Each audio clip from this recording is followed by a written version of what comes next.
Hello again. Today we're going to be talking about rewiring, and that's a technique that enables you to use two different pieces of software at the same time. In this case, the slave application is Reason and the master application is Ableton Live 8. A little bit about master and slave. Some applications are masters and some are slave. I think Logic supports this as well, and Fruity Loops does too, Cubase does as well. They're all master applications, and the slave is Reason.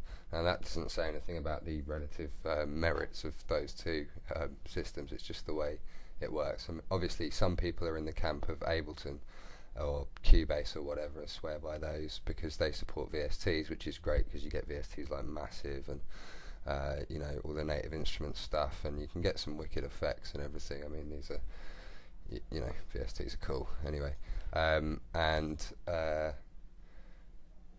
You know, Reason doesn't support VSTs, but actually Reason's synths are fucking brilliant, and its effects are really second to none. You won't beat them with any VSTs. So, you know, why not use both? And this technique enables you to use both at the same time, so you can make changes as you're going along on the fly without having to resample stuff and fiddle about, you know, bouncing audio from one program to the other.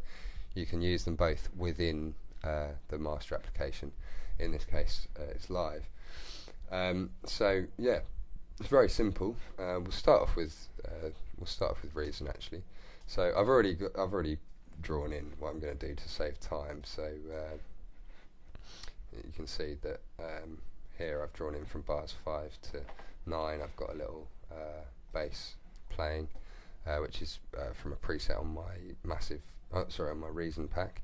And then on this one, if we just turn it over, you can see bars 1 to 5. We've got Massive playing from a preset from either my Skrillex or my Datsit pack, I'm not sure which.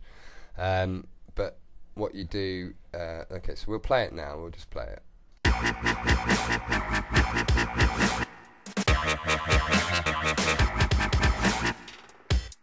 So yeah, I mean, a pretty basic thing I've just thrown together. But you can hear that there's nothing playing. There's nothing playing here in terms of bass line where it was drawn in. And what you do to rewire is you go from oh no, sorry, we need to select an audio track. I was trying to do it on the MIDI track there. You select an audio track from external in, select Reason, and then select in. Now you can see 1 and 2 here comes up, and if you open it, you can see it goes all the way up to 63 and 64.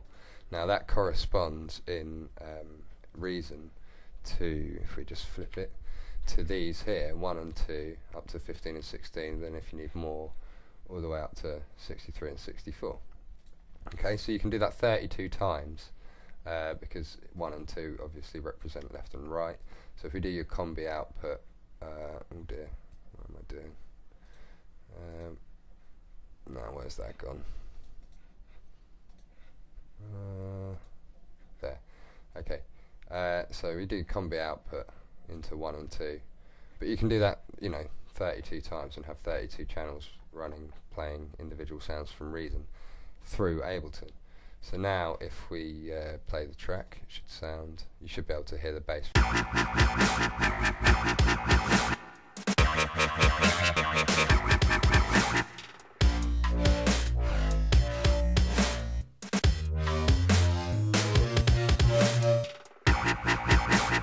So now we've got both playing through here, and obviously you can continue doing that. Unfortunately, you can't do it the other way around, so you can't wire a master application into a slave application.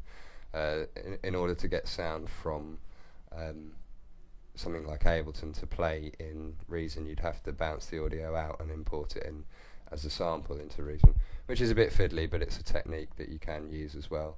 It enables you to use all of Reason's wicked effects. And they are brilliant. Reason's effects are absolutely wicked.